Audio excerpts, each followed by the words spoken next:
Education से related latest video पाने के लिए अभी सब्सक्राइब करें हमारे चैनल पीसी होम को। और हाँ, साथ ही साथ बेल आइकन को क्लिक करना ना भूलें ताकि हमारे अगले वीडियो की नोटिफिकेशन आप तक पहुंच सके और वीडियो को पूरा देखें। हेलो फ्रेंड्स, स्वागत है आपका फिर से एक बार मेरे YouTube चैनल पीसी होम पे।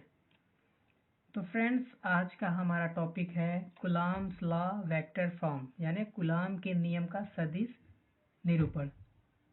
ठीक है, अभी मैं इस टॉपिक के अंदर में आपको ये बताऊंगा कि जब हमारे पास ये फॉर्मूला था ही, ये कूलॉम के लॉ का जो स्केलर फॉर्मूला है, तो हमें इसको सदिश में लिखने की ज़रूरत क्यों पड़ी, इस चीज़ के बारे में बताऊंगा। ठीक है, और ये फिगर जो बना है ये क्यों है, क्या ये रिप्रेजेंट कर रहा है, उससे बताऊंगा। ठीक है, और यहाँ से हम उसके सदिश निरूपण इसका करेंगे, फिगर के अंदर ड्रॉ करेंगे और इधर हम उसको लिखेंगे, जो भी करेंगे। तो चलिए फ्रेंड्स, वीडियो को स्टार्ट कर लेते हैं। और अगर आपको वीडियो अच्छा लगे तो लाइक कीजिएगा और अपने फ्रेंड्स के साथ शेयर भी कीजिएगा।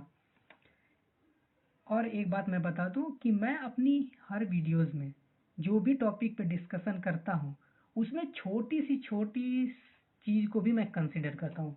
कभी कभार ऐसा होता है ना कि जब आप बड़ी चीज़ों को पढ़ते हैं ना, तो उसमें आप छोटी चीज़ों को नहीं जानते होते हैं, बड़ी चीज़ों को जानते हैं, छोटी चीज़ों को नहीं जानते हैं। तो मन में ये होता है कि अगर सर पढ़ा रहे हैं तो काश उस पर भी थोड़ा फोकस कर देते हैं तो अच्छा रहता। तो मैं उस सब चीज़ों का भी यहाँ पे ध्यान रखूँगा। तो आइए फ्रेंड्स, वीडियो स्टार्ट करते हैं। फिगर फर्स्ट, ठीक है, इसमें देखिए, मैं जैसा कि आप जानते हैं कि जब भी सेम चार्जेस को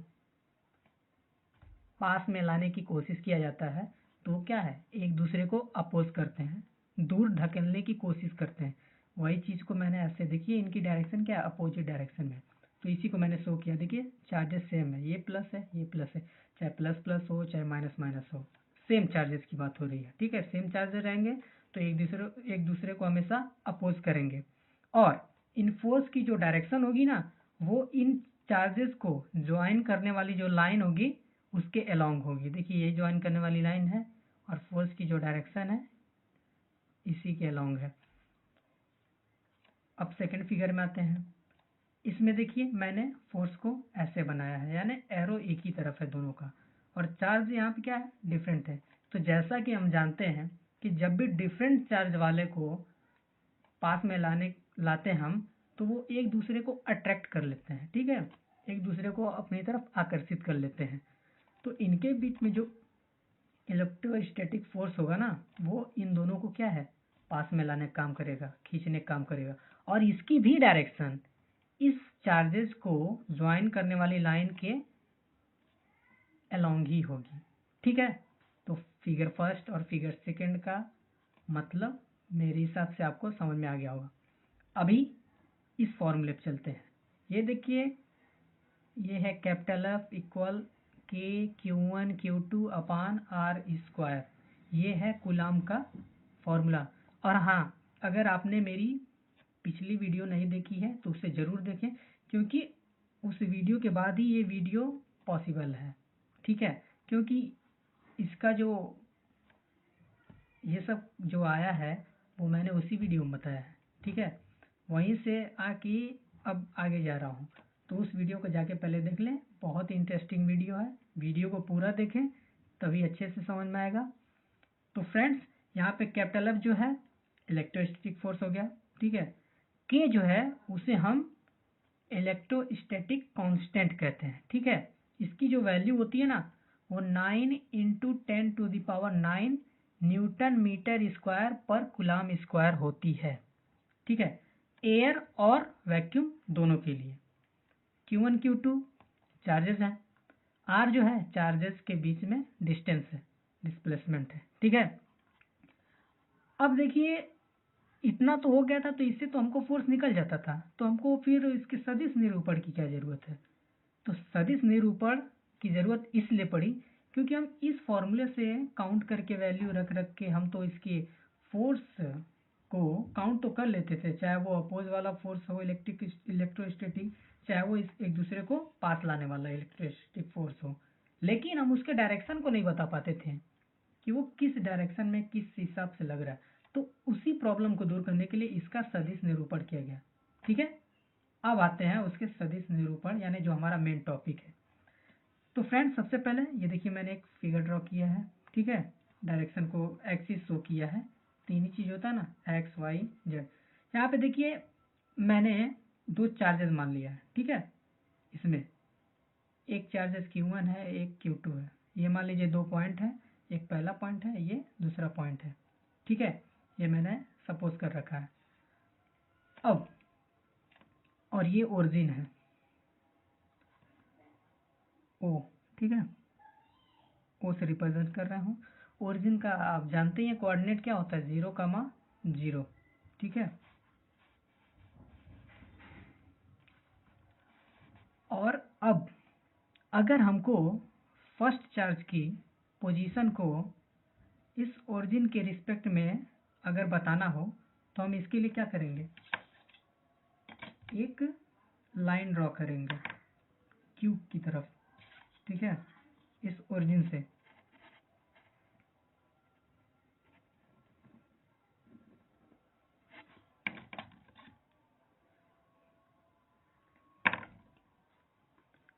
ये लाइन ड्रॉ कर लिए। इसको हम क्या कहेंगे, पोजीशन वेक्टर। ठीक है, position vector of Q1 from the origin O। इसको हम R1 लिख देते हैं। ठीक है, सेकंड पर उसी तरह सेम सेकंड चार्जेस है, तो इसके भी अगर पोजीशन को हम ओरिजिन से बताना होगा तो इसकी तरफ ओरिजिन से एक लाइन खींचेंगे। ये देखिए डायरेक्शन को शो कर रही है।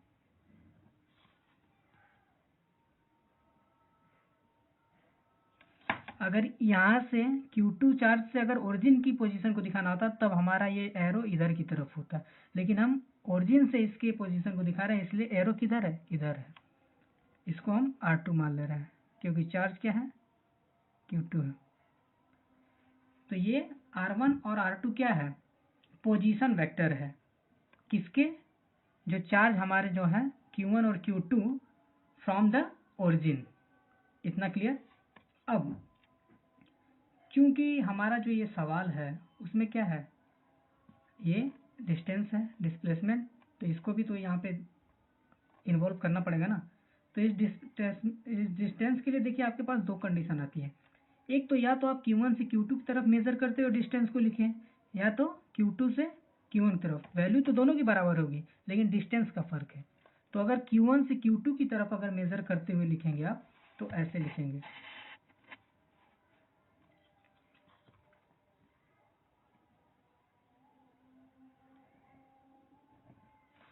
देखिए एरो मैं इधर बना रहा हूँ क्योंकि मैं Q1 से Q2 की तरफ। इसको हम लिखेंगे R। किधर से चल रहे हैं, 1 से ना, तो 1। किधर जा रहे हैं, 2, तो 2, यानी इसका डिस्प्लेसमेंट होगा Q1 से Q2 की तरफ वेक्टर R12। इसको हम डिस्प्लेसमेंट वेक्टर बोलेंगे। ठीक है, हिंदी में कहें तो विस्थापन सदिश। और अगर वही चीज Q2 से Q1 की तरफ चलेंगे तो कुछ यूं लिखेंगे और रिप्रेजेंट ऐसे करेंगे। देखिए वैल्यू दोनों की सेम है। ठीक है, बस फर्क है डायरेक्शन का और रिप्रेजेंटेशन का, कैसे उसको रिप्रेजेंट करना। 2 से 1 की तरफ तो मैं पहले बताया हूं कि जिधर से चल रहे हैं पहले वो रहेगा और किसकी तरफ जा रहा है बाद में वो रहेगा। ठीक है, वेक्टर R12 का मतलब 1 से 2 की तरफ, 21 का मतलब 2 से 1 की तरफ। ठीक है, अब क्योंकि आप जानते हैं कि सेम चार्ज वाले एक दूसरे को अपोज करते हैं तो मान लेते हैं कि हम ये दोनों का चार्ज सेम है, तो उस हिसाब से इनके आउटसाइड में फोर्स जनरेट होगा। ठीक है, ये मैं फोर्स को दिखा देता हूँ, डायरेक्शन शो कर दे रहा हूँ। इलेक्ट्रोस्टैटिक फोर्स है ये। ठीक है, अब अगर इसको इस फोर्स को दिखाना हो तो हम यहाँ पे क्या लिखेंगे, 1 2 1 ये वेक्टर यानी ये फोर्स 1 2 का मतलब कि the force on Q1 due to Q2, इसलिए जिस पर फोर्स लग रहा है उसको पहले लिखेंगे और जिसके द्वारा लग रहा है उसको हम बाद में लिख रहे हैं। यानी 1 पे फोर्स लग रहा है किसके द्वारा, सेकंड के द्वारा, तो 1 को पहले लिख दिया और इसको बाद में। उसी तरह इसमें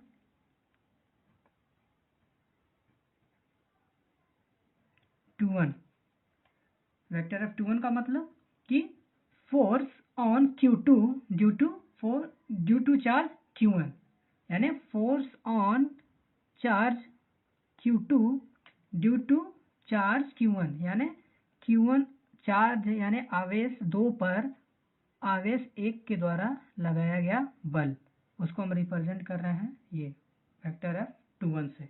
ठीक है, आई होप यहाँ पे कोई कंफ्यूजन नहीं होगी। अब देखिए, अब यहाँ से हम आ जाते हैं इस फॉर्मूले पे। तो इस फॉर्मूले पे अगर हमको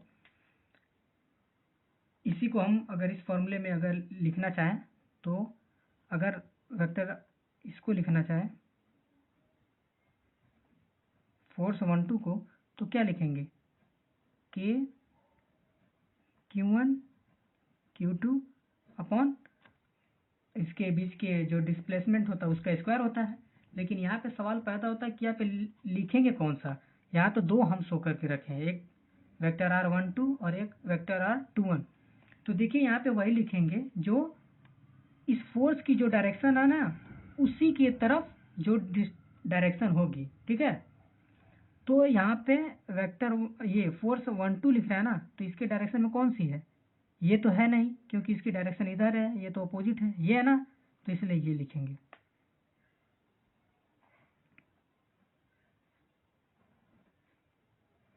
और इसके यूनिट वेक्टर से गुणा कर देंगे। यूनिट वेक्टर ही तो फोर्स के डायरेक्शन को शो करेगा। ठीक है, उसी तरह 2 1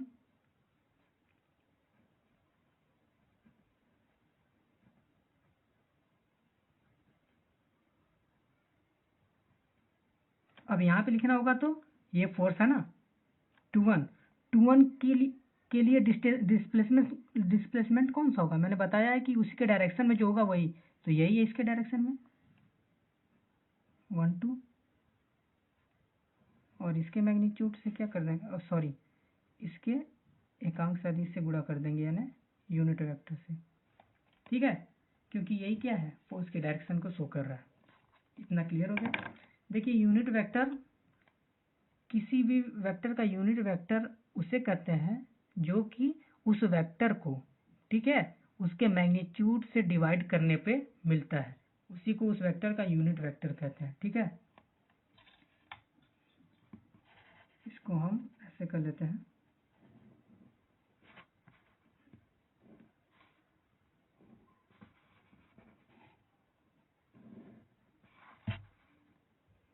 यही आपका सदिश निरूपण है।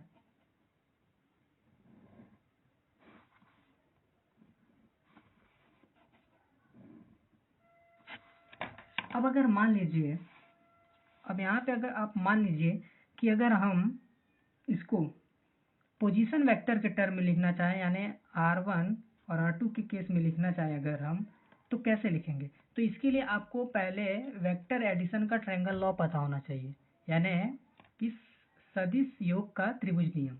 ठीक है, तो वो ये होता है कि जब हम किसी त्रिभुज में दो एक दिशी सदिश, यानी जिनकी दिशा एक ही हो, ठीक है, जिनका कॉन्टिन्यूस साइड हो, ठीक है, कॉन्टिन्यूस साइड वाली को, मतलब दो कॉन्टिन्यूस वेक्टर जिनकी डायरेक्शन एक ही हो,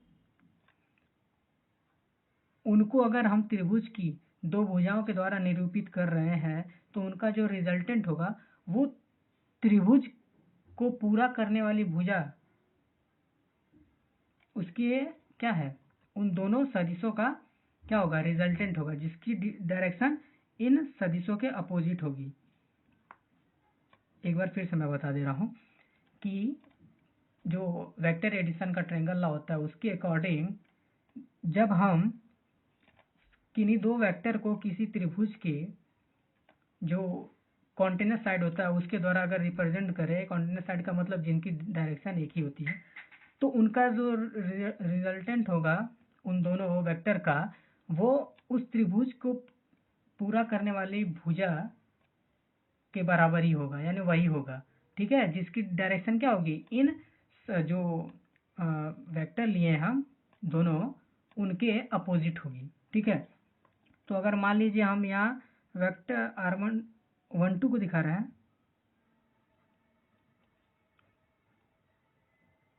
वेक्टर 1 2 को, तो वो जो वेक्टर एडिशन ट्रायंगल ला है उसके अकॉर्डिंग वेक्टर 1 2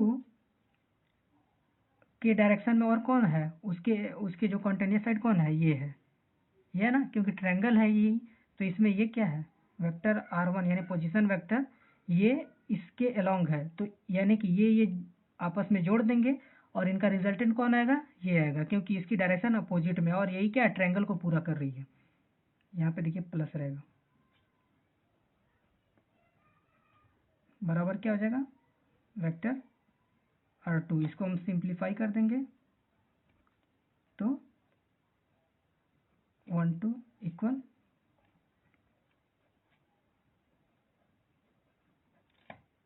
ठीक है। सेम इसी के जैसे अगर हम r21 को लिखें